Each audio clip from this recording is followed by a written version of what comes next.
I am RizwanAhmad, Director of Product Development from Dialite Corporation, and I am from the New Jersey, USA office. Dialite core business are LED lighting and smart disconnect for smart metering.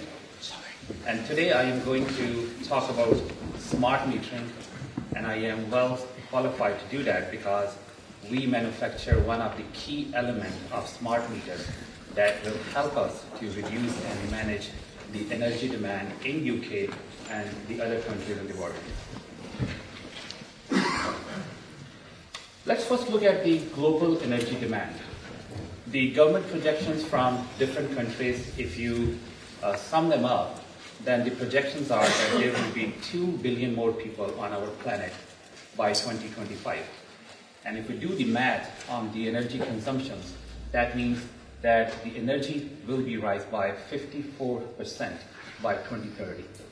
Now, I will give you an example from the United States, and the projections show that over the next 10 years, the demand will rise by 141,000 megawatts, but only the resources to meet 57,000 megawatts have been identified. Let's check the numbers for the United Kingdom. The demand will grow by 3.56 gigawatt over the next 10 years, and only the resources to meet 1.4 gigawatts have been identified. So that leaves us with a question: how we are going to compensate the gap?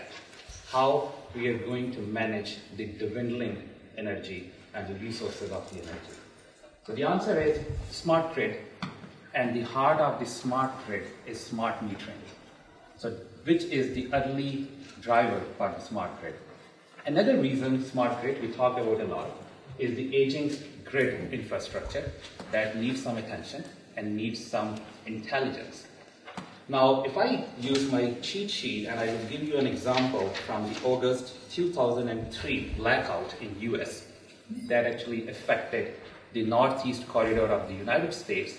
And if you look at the financial number, it's a 10 billion approximately economical losses. So that is not only the blackout, the power interruptions and the power failure are the other reason that the industry basically suffered. So I'm not going to go through the entire list, but just to give you an example that if there is a power interruption for 1 hour, it cost airline reservation department 90K. It cost semiconductor manufacturing 2 million, and the credit card 2.6 million. Now, how could we avoid that? It is not possible without the smart grid, because the utility provider, the energy provider, has to forecast. Now, you cannot forecast if you send your meter reader after 20 days or a month. It has to be the dynamic monitoring of the consumption so that you can forecast that tomorrow evening between the hours of 4 and 6, what will be the consumption in that area, so that I can feed that information back to the grid, who may be sitting idle.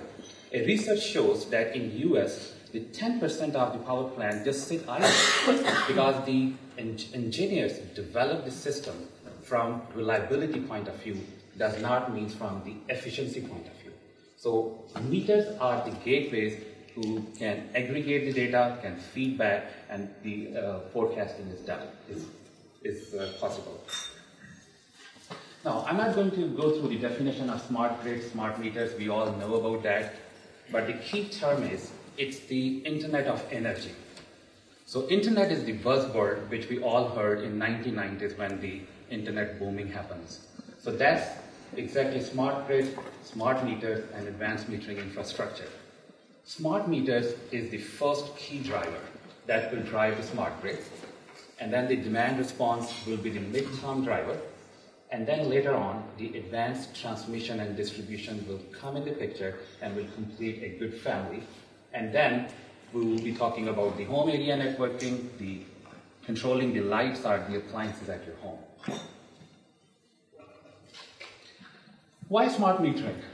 Measurement is one of the first key towards the effective management of your energy, and then refining the customer behavior. Now, refining the customer behavior is what we all talk about, the demand response, where you actually tell the end customers what exactly they are consuming now and how much they will be paying over the next 15 minutes or next hour, so that they can decide whether I should go and turn off my appliances and use them when it's an off-peak period. So that's what it means by the refining customer behavior.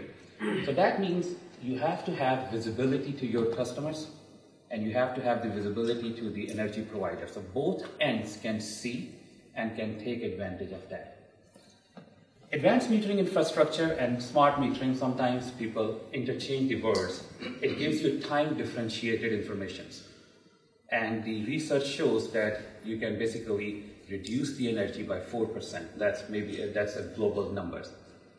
According to the UK Department of Trade and Industry, the smart metering will possibly reduce the domestic energy consumptions by 5 to 10%. And don't forget that you will still get the carbon reductions by 2.5 million tons per year. Now, just quick words on the traditional meters. When we talked about the AMR, automatic meter reading, and now we are in the world of advanced metering infrastructure. The word smart is a subjective word. I believe this word has been accepted. The question is how smart the meter is. It may read, but it does not have more functionality. So it is not well qualified for 90% smart or 100% smart. So that's where the question is, that how smart your meter is, because that's the key. Now, if you look at the pie chart that is here, it shows that the AMI is the first driver, and we are connecting consumers, because we cannot talk about the demand response until you connect your customer and you refine their behavior. And that's not going to be an overnight change. You have to provide them a comfort zone that the information that you are extracting from them or they are actually seeing is secured, and that's where the security stands. Then we will go into the smart transmission and distribution, and that will make the smart grid possible. Just to give you some numbers, there was a research last year published by Morgan Stanley that shows that the advanced metering infrastructure will be 30 billion global market by 2030. So it's a key driver that is now. Demand response will be 30 billion by 2030 as well, approximately. And then the smart transmission and distribution will come and will be 50 billion global by 2030. So if you do the math, that means that the smart grid industry, which is roughly around 20 billion annually today, will go up to 100 plus billion by 2030.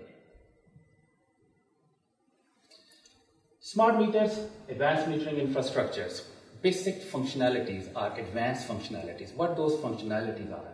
So first of all, it's the difference between the smart metering and the AMR is that the AMR used to be only one way. So you can only read the data, you can walk by, read the meters, go back, dump the information, and then bill your customer.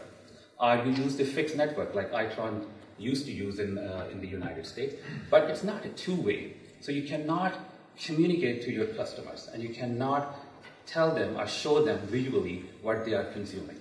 So one of the first things, it has to be a two-way communication system, should be high speed and high bandwidth communications. Now, two ends of the curve, the energy provider or the electric utility and your home consumers, the customers.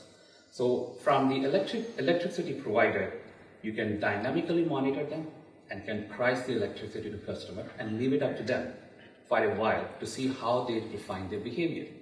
Now, I won't be surprised, it's a debatable question that this thing becomes mandatory after a few years, when it's not the choice of your customers, but basically there are certain hours when the regulation says you can have a control over your customers, you can actually regulate the electrical appliances at home. So that's where the electricity people can price and see how it goes, and it will help them to actually manage the peak load. It will help them to do the forecasting, and it will help them to actually do the critical peak pricing. Now, on the consumer side, they can also reduce their bill because they know what they are consuming, and they can decide to use the electrical appliances when it's an off-peak period. And don't forget, prepayment, remote disablement, and enablement is also a part of the advanced metering infrastructure or the smart metering. In the beginning, I said that my company makes an intelligent piece for the smart technology, which is the remote disconnect, and which goes inside your meter. Now, the traditional purposes are still here, which are prepayment options, so tariff switching, load shedding, and load limiting. And then the further into that is the faster, economical, and safe power restorations in the event when power fails. And also in future, which will be implemented, that in the case of emergency, if you have to shut down your gas meters or electricity meters, if the disconnect switch is there, then you can take advantage of that. The fundamental questions, why disconnect is going to be every part of the smart meters.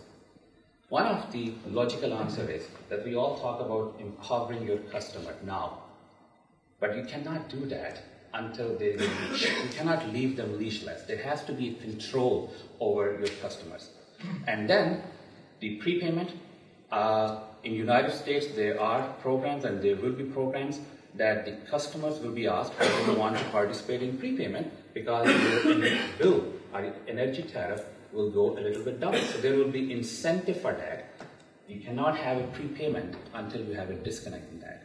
So all the future wish list that people have requires a disconnect. And if you look at the average life of your meter, which is 15 to 20 years, no one is going to pay to upgrade the smart meters over 5 years when it does not have a disconnect. So that actually drives the disconnect market into the smart metering.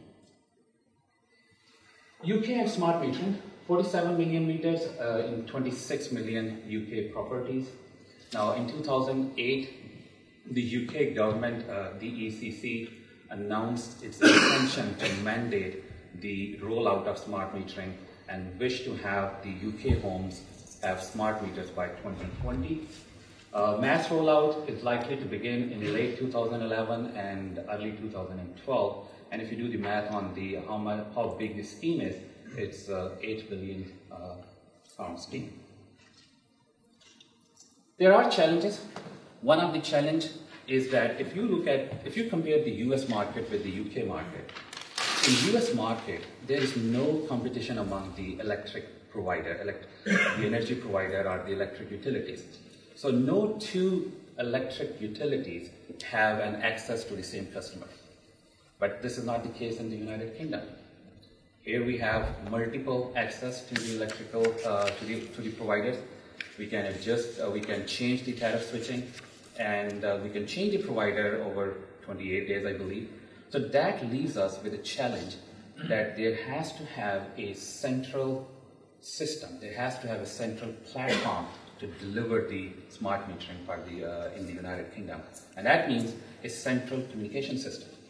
You cannot live with the situation that we have in the United States, where Itron has a separate open-way network and GE has introduced a different network, and Census has a FlexNet kind of thing. So it has to have a common platform. Now, people have started talking about which platform they should use. The possible candidates are GPRS technology or the WiMAX. Now, there are pros and cons. GPRS, as we all know, is the cellular, but it's very expensive. On the other hand, WiMAX can work with the existing public network. It can deliver a good data rate at a good price. And GE actually has demonstrated the WiMAX for the smart metering, and one of the examples is in Atlanta. So that may be one of the possible scenario and solution in the United Kingdom. I just named a few utilities, and just to give you an idea that people, after the announcement, different players in the industry have started working together, and there are some early deployment in 2010 from First Utility, British Gas, and Power. So let's talk about what does smart metering actually mean for the residents. So the first fundamental thing is the demand response. They can participate. In the beginning, it will be the volunteer, but there may be a time when it is mandatory. We don't know. There is no projection when that will happen. It will depend upon it will vary from countries to countries. It may happen in US, but it may not happen in UK for a while. However, you leave it up to them to decide, and they will decide, and they will make the smart choice to actually use the appliances when it's an off-peak period, and they can actually reduce their bill. Now, I was reading one of the projection that in United Kingdom, an average household can actually save £100 per year if they participate in this type of demand response program. And it requires a visual display, so it's not only a bill that you get after 1 month, but basically it tells you every time what you are consuming, what the energy tariffs are, so that you can decide on that. And then accurate reading, it's an issue. And I got some numbers that 43% households actually owe money due to the discrepancies, and then they have to settle it down. So it will go away with the smart metering. And then one of the things that we talked in the early session is that the people, we're talking about the residential people, the people who wants to participate and wants to generate and feed back to the grid. So off-grid energy and then potential credits. So there has to have a way to actually send that information back. Now in USA, this thing has not started yet, but what has started, like the companies like Petra Solar, they work with the electric utilities, they put their solar panels and their communications device there, and they generate every day, and they send the information back to the electric utilities, and they can actually get some credits on that. So this thing has started happening and will become a part of the smart metering over time. What does smart metering mean for energy companies? First, you dynamically monitor the energy consumption, so you have a better idea to price it. It's not monthly basis, but it is frequently basis. So in USA, in Canada, it is 1 hour that you have to read the meters, but in USA it's 15 minutes, and that will go down to 5 minutes. What it helps you, you can see when you are going to get your peak. So you can manage your peak well, and then you can price your peak well, and then you can do the forecasting. Now forecasting is a key word here, which will happen. So every section of every territory will actually aggregate the information and will feedback, and then it will compare from the last year, the same time frame, and see what would be my forecast for tomorrow, so that I can communicate that message all over the places, and every component in the smart grid performs intelligently. And then power restorations. Of course, you can have better economical and safe power restorations. There are some numbers that if you are using advanced metering infrastructure and you do everything right, then you can actually restore the power 5% faster, and faster saving energy. Improved customer satisfactions, because once you have the accurate billing and the customers know what the consumption was yesterday versus today, so there will be less dispute. So customer satisfaction will improve. And so just one example, improved billing accuracy. Approximately 30% of residents billed wrongly last year, and it happens in all countries. How will smart meters save energy? Again, if you know what you're consuming and what you're paying, and you decide not to pay that and wait until the peak period, then it means you will help saving energy, and then you will help meeting the carbon footprints demands. So saving energy, carbon footprints, and then linking your appliances to the smart meter, so that it has the utility or whoever is the provider has more control to see the behavior and decide what is the time when it should lower down or should shut it off, so that all adds up to the energy saving. How big is the revolution? Trust me, the revolution is big. Widespread of smart metering in North America. Now, I don't have time to go through my cheat sheet and show you the utilities and the programs that they are involved, but I will be happy to share this information with you. Lots of utilities, early deployment, are getting into the mass deployment, and are working towards the smart metering. There was a US stimulus package awarded last year of $3.4 billion for smart grid initiatives. So that will help a lot. And then some other examples from Europe, ENEL, you know that mass rollout of smart metering. programs in Australia and New Zealand because we provide the disconnect to the metering companies so we can easily see what is going on in different countries. And projects in UK, Netherlands, Spain, France, and Germany. We are working on projects in Taiwan, so smart metering is happening in Taiwan. And there are high interest in Japan, Brazil, China, India, and Philippines. In Philippines, Manila Electric Power, they have 4 million electricity customers, and they have decided to go for early deployment in 2011 and then the mass deployment in 2012. So things are happening all over the world. Just to give you one more information, according to Morgan Stanley, again the research that they published last year, since 2001, investors have provided $3.6 billion of private funding to the smart grid companies. So there are many people who believe in that and have faith that it is happening. And with that, thank you very much.